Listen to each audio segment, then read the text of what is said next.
warahmatullahi wabarakatuh. Waalaikumsalam warahmatullahi wabarakatuh. Selamat pagi anak-anak. Gimana kabarnya, sehat?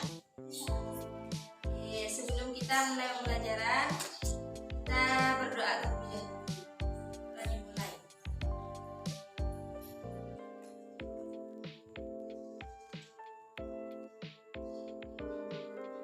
Selesai. Ada yang tidak masuk hari ini? Di absen dulu ya.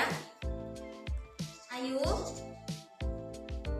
Tika, Katifa, Tin, sakit apa ya? Ya. Oke. Kemarin belajar apa dan anak? Akar. Sekarang kita akan belajar tentang perpangkatan. Bisa dilihat ya.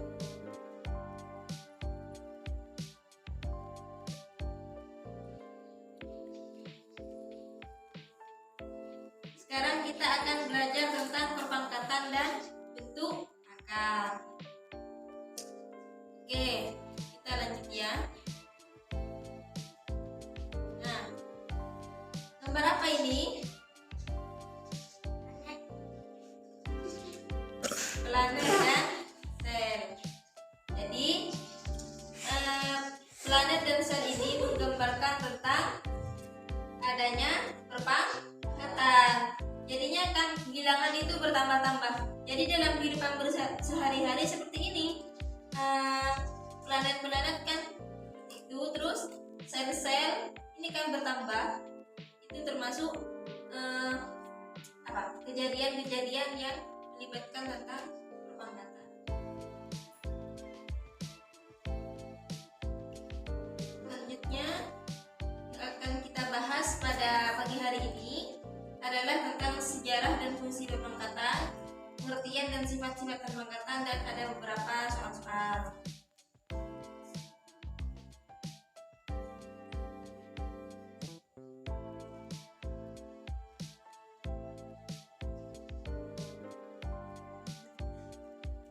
Kita lanjut kepada sejarah perpangkatan. Jadi perpangkatan itu sendiri juga punya sejarah. Adapun orang yang pertama kali menemukan bilangan berpangkat atau eksponen adalah Johann Neper. Bisa dilihat ya. Merupakan seorang bangsawan dari Manchester, Skotlandia. Dia juga merupakan penemu bilangan logaritma yang memang ada hubungannya dengan bilangan eksponen. Napier menyadari bahwa setiap bilangan biasa diubah dalam bentuk eksponen maupun logaritma, agar bilangan tersebut biasa diubah dalam bentuk yang lebih sederhana. Jadi ada bilangan yang dibentuk dalam bentuk yang lebih sederhana.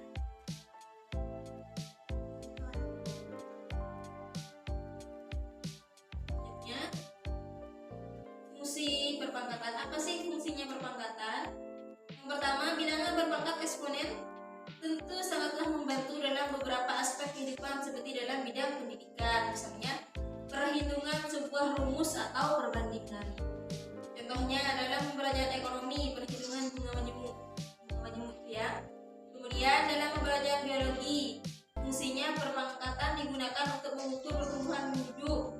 Jadi kalau kita mengukur banyaknya penduduk itu menggunakan perpangkatan. Selanjutnya, pertumbuhan perusahaan yang dimulai dari awal waktu hingga batas waktu tertentu. Oke, lanjut saja pada pengertian perpangkatan.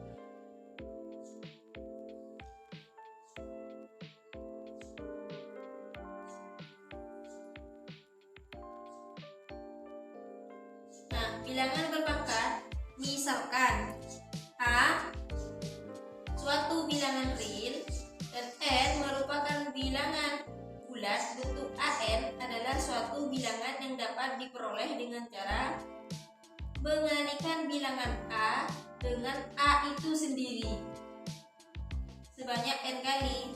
Jadi A pangkat N, jadi A dikali A seterusnya sebanyak berapa kali? Sebanyak N-nya.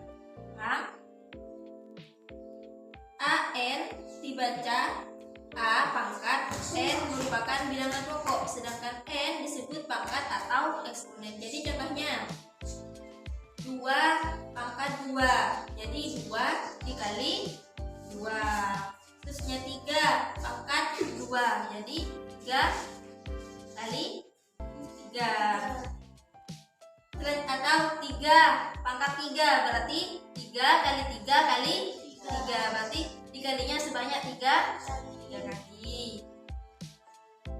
Oke, lanjut sifat yang pertama, yaitu sifat perkalian bilangan berpangkat. Nah, untuk A elemen R dan Mn bilangan berat positif, maka berlaku ini. A pangkat M kali A pangkat N jadinya A pangkat M plus N. Jadi karena ini bilangannya sama A dan A, maka pangkatnya langsung ditambah. Contohnya 4 pangkat 2 kali 4 pangkat 3. Jadi 4 pangkatnya ini ditambah.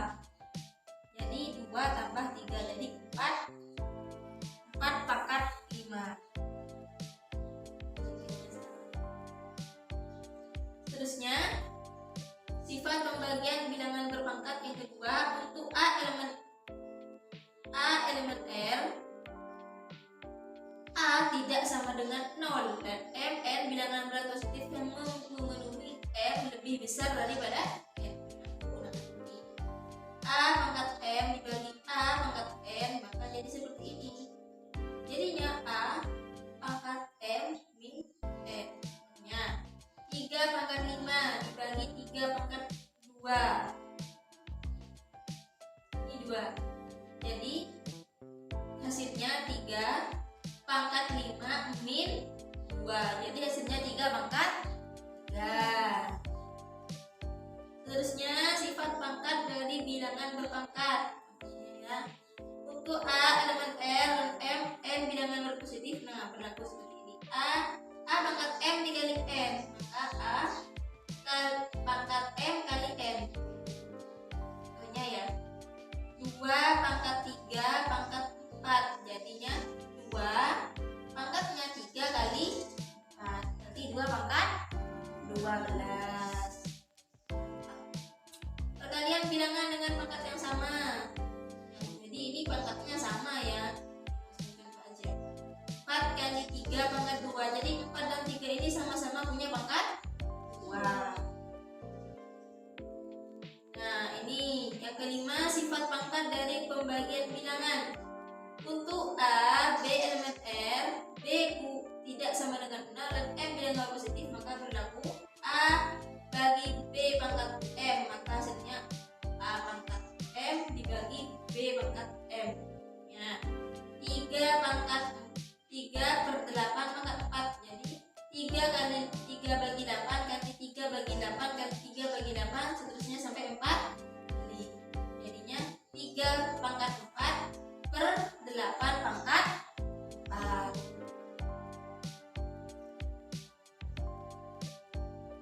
Nih, seterusnya kita akan memasuki pangkat bulat, negatif, dan 0.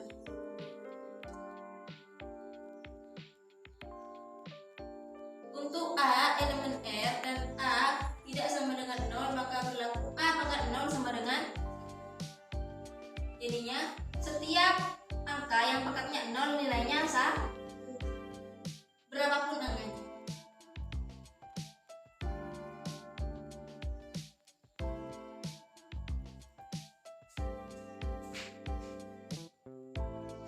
Ya.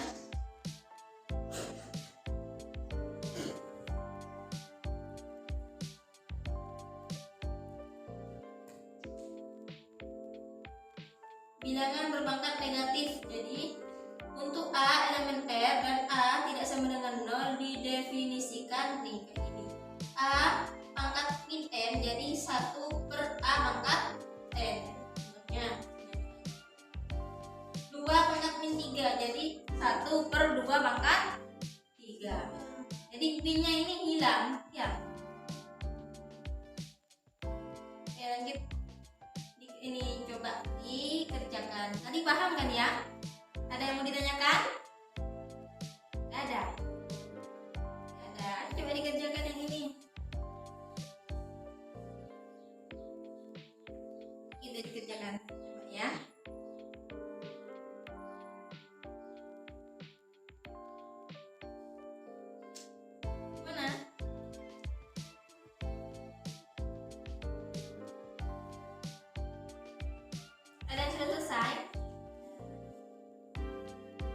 kayak gitu.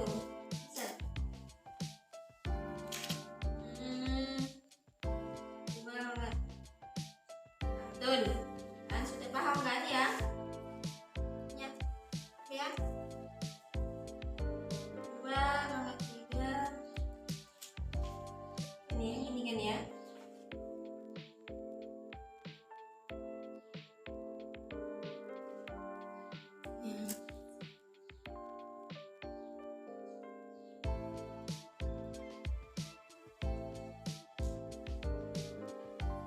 Ada yang mau ditanyakan lagi untuk pengajian hari ini? Ada ya? Ini ada tugas.